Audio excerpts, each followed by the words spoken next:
Oremos, hermanos. Querido Señor, muchísimas gracias porque nuevamente nos permites estudiar tu palabra y aprender más acerca de tu plan de salvación.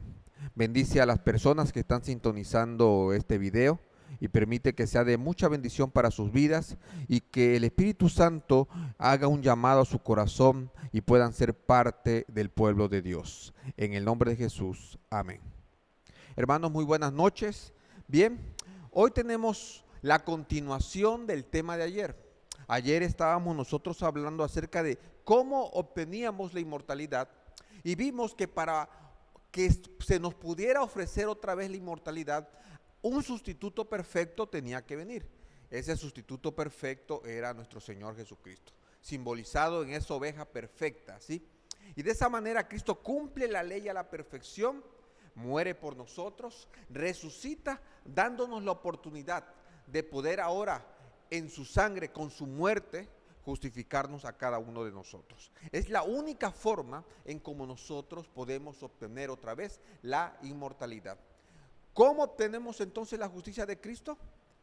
El que creyere y fuere bautizado, este será salvo. Cuando usted se bautiza, es declarado totalmente justo y el Señor envía su Santo Espíritu para que le guíe hasta el final y obtenga la eterna redención.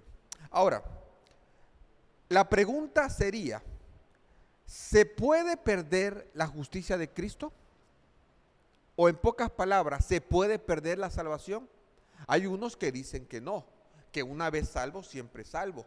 Pero ya vimos al principio que eso iría en contra de los principios de Dios de libertad. Dios no puede detener a nadie. Y si hay alguien que quiera regresarse al pecado, Dios no lo puede detener. Pero ¿qué nos dice la Biblia? ¿Se puede perder la salvación realmente? Bien, en 1 Corintios capítulo 9, versículos del 26 al 27, el apóstol Pablo habla acerca de esta situación, si podemos o no perder la salvación. Dice así: así que yo de esta manera corro, no como a la aventura, de esta manera peleo, no como quien golpea el aire, sino que golpeo mi cuerpo y lo pongo en servidumbre, no sea que habiendo sido heraldo para otros, yo mismo venga a ser eliminado. Es evidente que el apóstol Pablo tiene en su mente la idea de que sí se puede perder, de que sí se puede perder la salvación, de que sí podemos dejar la justicia de Cristo. Yo, dice él, habiendo sido heraldos de otro, yo mismo vaya a quedar eliminado. Por eso se requiere, efectivamente, sí, se requiere mayor concentración, se requiere permanecer en Cristo para no perder la salvación. ¿Ok? Ahora, ¿por qué Pablo llega a esta conclusión de que efectivamente se puede perder la salvación? Bueno, vamos a Romanos en el capítulo 7, versículos del 18 al 20. Dice así: y yo sé que en mí, esto es, en mi carne, no mora el bien, porque el querer el bien está en mí, pero no el hacerlo. Porque no hago el bien que quiero, sino el mal que no quiero, eso hago. Y si hago lo que no quiero, ya no lo hago yo, sino el pecado que mora en mí.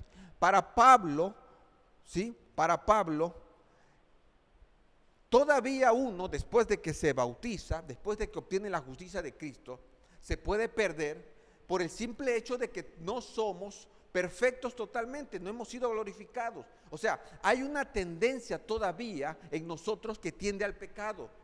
¿Y qué pasa si se le da rienda suelta a ese pecado que todavía habita en nosotros y no lo podemos controlar? ¿Qué pasa? Hebreos capítulo 3, versículos del 12 al 14 nos da la respuesta. Dice así: mirad, hermanos, que no haya en ninguno de vosotros corazón malo de incertidumbre para apartarse del Dios vivo. Antes, exhortaos los unos a los otros cada día, entre tanto que se dice hoy, para que ninguno de vosotros se endurezca por el engaño del pecado, porque somos hechos participantes de Cristo, con tal de que retengamos firme hasta el fin nuestra confianza del principio.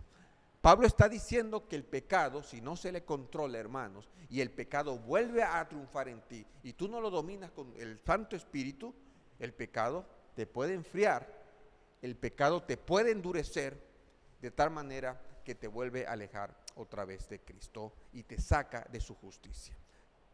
Entonces, hermanos, la salvación se puede perder, según Pablo. Ahora, ¿qué opción tenemos entonces, o qué esperanza tenemos entonces, ya que una vez después de bautizado, seguimos en esta tierra y todavía tenemos la tendencia a pecar? ¿De qué forma nosotros podemos permanecer entonces en Cristo? ¿De qué forma nosotros podemos dominar que el pecado, en lugar de que nos domine, dominarlo a Él?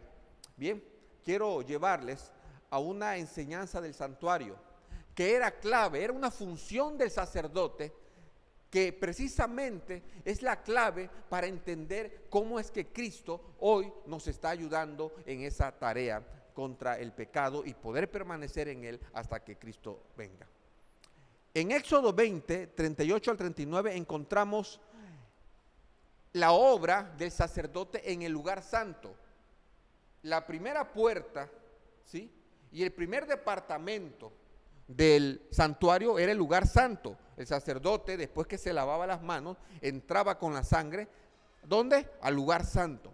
Y dice así: esto es lo que ofrecerás sobre el altar continuamente, 2 corderos de un año cada día. Ofrecerás un cordero a la mañana y otro al atardecer. A esto se le llama el continuo o el continuo sacrificio.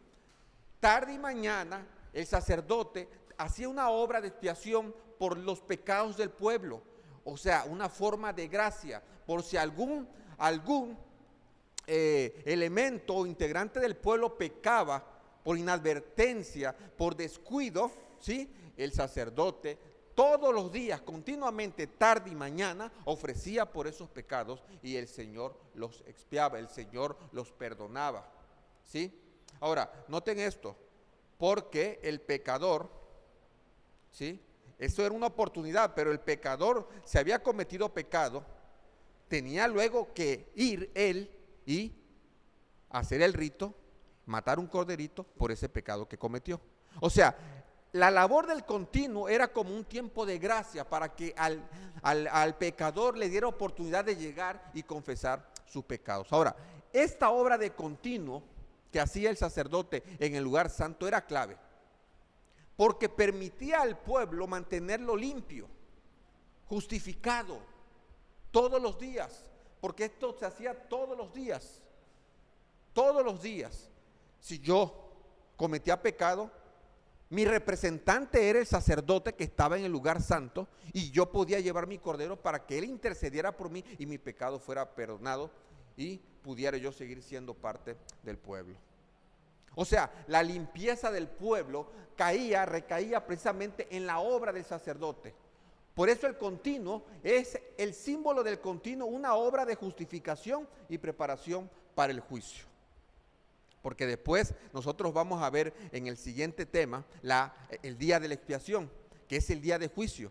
Y precisamente la obra que aquí hacía en el continuo todo el año, casi todo el año, el sacerdote era clave para que el pecador llegara limpio al día del juicio y finalmente sus pecados fueran totalmente expiados. ¿Por qué? Porque durante todo el año los pecados, aunque pasaban del pecador al santuario por medio del cordero que se mataba, no se borraban. Los pecados quedaban ahí, se borraban hasta el día de la expiación. Y eso lo vamos a ver en el siguiente tema. Entonces, la obra de continuo en el lugar santo era clave para el juicio que iba a venir posteriormente. Esto es lo que nos enseña el santuario.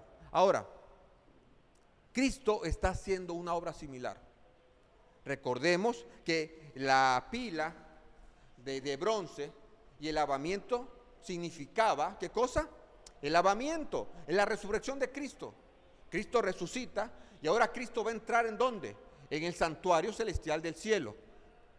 Dice Hebreos 9:24, porque Cristo no entró en el santuario hecho por mano de hombre, que era solo copia del santuario verdadero, sino que entró en el mismo cielo, donde ahora se presenta por nosotros ante Dios. Ahora se presenta por nosotros ante Dios. Así como el sacerdote entraba en el lugar santo, Cristo entró, pero en el santuario celestial, en el mismo cielo, donde ahora se presenta por nosotros. ¿Para qué? Para efectuar una obra de justificación, una obra que a ti y a mí nos va a permitir, nos va a mantener en Él hasta llegar al día del juicio, y en el día del juicio ser ratificado y ser limpiado completamente para que nuestros pecados sean borrados y poder obtener la vida eterna, la inmortalidad. Esa es la obra que Cristo hoy está haciendo en el santuario celestial. Dice Romanos capítulo 3, versículo 26, nos señala la obra que Cristo está realizando hoy. Y dice así: con la mirada de manifestar en este tiempo su justicia, a fin de que Él sea el justo y el que justifica al que es de la fe en Jesús. ¿Estamos entendiendo? Cristo está realizando una obra de justificación, ¿sí? Una obra de gracia, permitiendo que los que aún no se han entregado a Él lo puedan hacer, y que los que ya están entregados a Él mandarle fuerzas desde allá para que permanezcan en Él hasta que Él venga por segunda vez, y finalmente nos va a redimir a todos los que confiamos en Él y estuvimos en Él hasta el final. Esa es la obra que está haciendo. Está realizando una obra de justificación continua por aquellos que creen en Él, no por cualquiera, sino solo por aquellos que se han entregado en Él. Por eso, hermano, tú necesitas entregarte a Cristo. Tú necesitas ir a Cristo. ¿Por qué? Porque no hay manera de que tú te justifiques ante la ley si no es por Él. Él presenta su justicia perfecta por ti, por todos aquellos que creen en Él. Ahora, ¿cómo soy justificado? ¿Cómo somos justificados? Romanos 5, 1 y 2 dice: justificados pues por la fe, tenemos paz para con Dios, por medio de nuestro Señor Jesucristo. O sea, la justificación viene ¿por qué? Por la fe, no viene por las obras. Cuando tú decides creer y te bautizas en acción a esa fe, ¿sí? Porque dice Santiago que la fe se expresa con obras, ¿sí? Entonces tú has creído en Él por fe, has aceptado sus méritos por fe, ahora te bautizas. Tú eres a partir de ahí declarado justo, ¿sí? Por eso dice: justificados pues por la fe, tenemos paz para con Dios por medio de nuestro Señor Jesucristo, por el cual también tenemos entrada por la fe a esta gracia, en la cual estamos firmes y nos gloriamos en la esperanza de la gloria de Dios. ¿Estamos entendiendo esto? ¿Sí? Dios nos ha justificado, pero tú sigues siendo imperfecto. Hay una tendencia todavía en el pecar tuyo. Pero a pesar de eso, si tú estás creyendo y te estás sometiendo a Cristo, Él te justifica. Ahí es donde tú puedes entender la gracia de Dios, que no estás siendo tú justificado por tus obras, por lo bueno que seas, porque dice Pablo, ayer lo vimos, que no hay ni un justo. Estás siendo justificado por su amor y por la fe que tú tienes en Él. Ahora, ¿qué es ser justificados? Bueno, aceptando los méritos de Cristo, perseverando en comunión con Él. Romanos 8:1 dice: ahora pues, ninguna condenación hay para los que están en Cristo Jesús. ¿Notan ustedes esto? No hay condenación para el que está en Cristo Jesús. Presente continuo, está hablando en presente continuo. El que hoy está, no mañana, no después o no anteriormente, sino el que está ahora. No hay condenación para el que está en Cristo Jesús. Ahora, ¿qué es estar en Cristo Jesús? Los que no andan conforme a la carne, sino conforme al Espíritu. O sea, Pablo nos está diciendo, para ser justificados necesitamos mantenernos en Cristo. Ya me he bautizado, ¿sí? Ya tengo la justicia de Cristo. Ahora necesito mantenerme en Él hasta que Él venga. ¿Cómo? Andando en el Espíritu. Esa es la clave, andando en el Espíritu. ¿Cómo ando en el Espíritu? Santificándome todos los días. Romanos capítulo 6, versículo 22. Pero ahora, librados del pecado y hechos siervos de Dios, tú ya has dejado la vieja vida, tú ya te entregaste a Cristo. Tenéis por vuestro fruto la santificación y como fin la vida eterna. ¿Sí? Te resta a ti solamente vivir santificadamente para que el Espíritu Santo reine en ti y puedas permanecer en Cristo. Esa es la lucha del cristiano. Y finalmente, cuando nos santificamos, el Espíritu Santo nos dirige. Romanos capítulo 8, versículo 13. Porque si vivís conforme a la carne, moriréis. Mas si por el Espíritu hacéis morir las obras de la carne, viviréis. O sea, para ser dirigidos por el Espíritu Santo. Entonces, yo permanezco en Cristo santificándome para que el Espíritu more en mí, me guíe y yo pueda permanecer en Él. Ahora, ¿qué es lo que quiere lograr Cristo con la santificación? ¿Qué es lo que quiere lograr Cristo con la santificación? ¿Qué es lo que quiere lograr el Espíritu Santo en tu vida? Y aquí viene el mayor milagro que Dios puede hacer en tu vida. Si nosotros vamos a Gálatas, en el capítulo 5, versículos 19 al 21, se nos va a dar los frutos de la carne. Los frutos que tú tenías cuando vienes a Cristo. ¿Sí?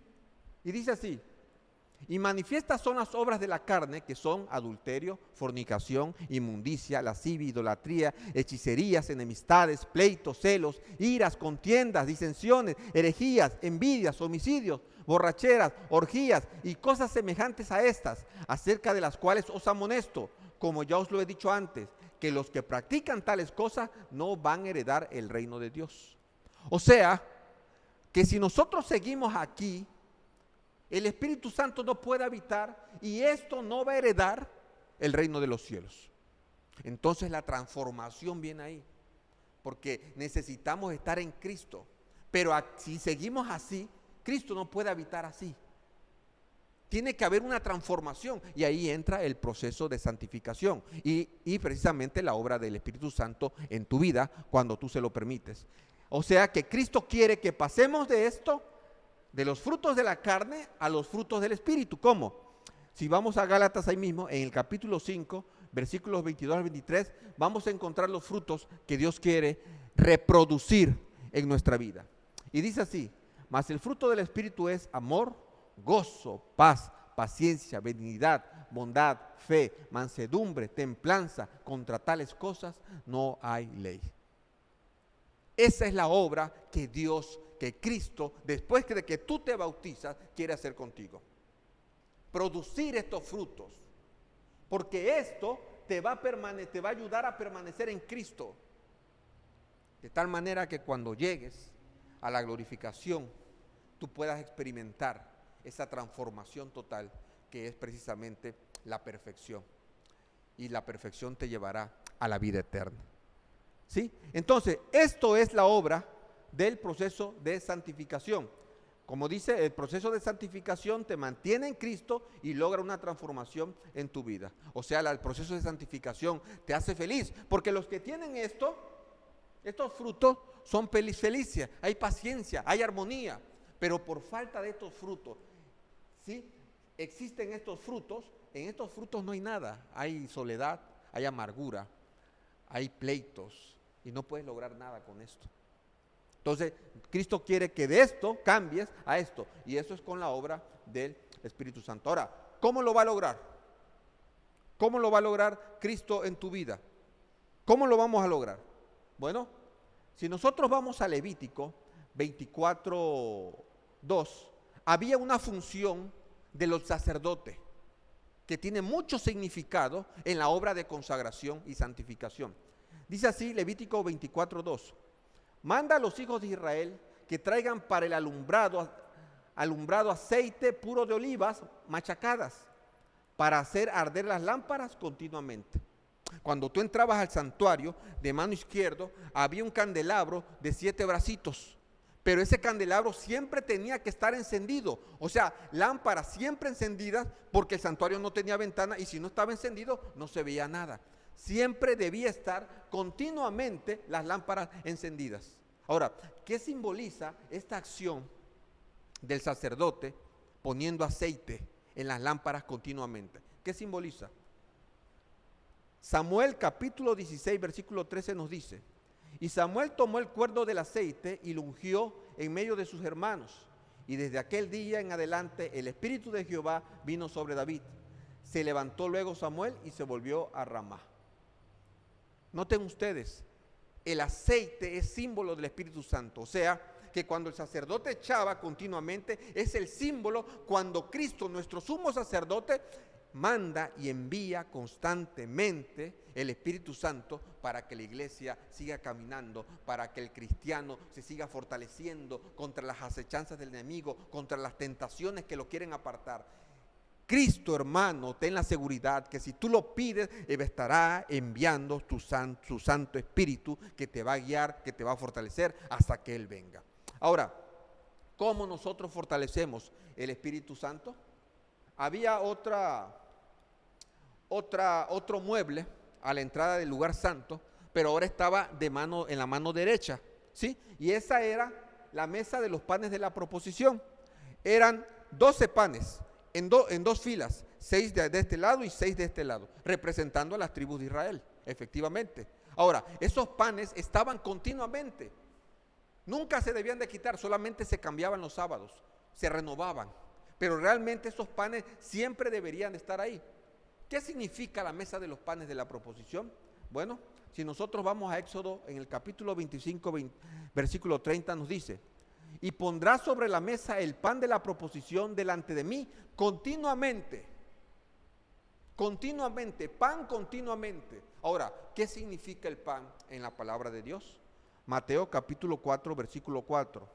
Él respondió y dijo: escrito está, no solo de pan vivirá el hombre, sino de toda palabra que sale de la boca de Dios. O sea que Cristo cuida y mantiene su palabra para que su pueblo se alimente continuamente. Debe de estar seguro que a pesar de los ataques del enemigo a lo largo de la historia, por querer borrar la palabra de Dios, por querer aniquilar esa verdad, Él siempre la ha cuidado y Él siempre va a proveer que el pan esté para que su pueblo se alimente y de esa manera se fortalezca el Espíritu Santo. Continuamente, recuerden esto, el continuo, no para, continuo Espíritu Santo, continuo estudio de la palabra, esa es la clave para poder vencer. Y finalmente, antes de pasar al lugar santísimo, entre el lugar santísimo y el lugar santo, había un velo, ¿sí? Y enfrente de ese velo se encontraba el altar del incienso, el altar de oro, donde había una función importante. Esa era una función importante, donde precisamente, ¿sí?, con ese incienso el sacerdote ofrecía, ¿sí?, las ofrendas y las oraciones de los santos, como dice Apocalipsis capítulo 8, versículos del 3 al 4. Dice así: otro ángel con un incensario de oro vino y se paró junto al altar. Este es el altar del incienso. Y le dieron mucho incienso para que le ofreciera con las oraciones de todos los santos sobre el altar de oro que está en el trono. Y el humo del incienso, junto con las oraciones de los santos, subió de la mano del ángel a la presencia de Dios. Noten ustedes que las oraciones están separadas del incienso, ¿sí? ¿Por qué? Porque el incienso representa a la justicia perfecta de Cristo, que se mezcla con las oraciones para que llegue como olor grato ante la presencia de Dios y su oración pueda ser aceptada.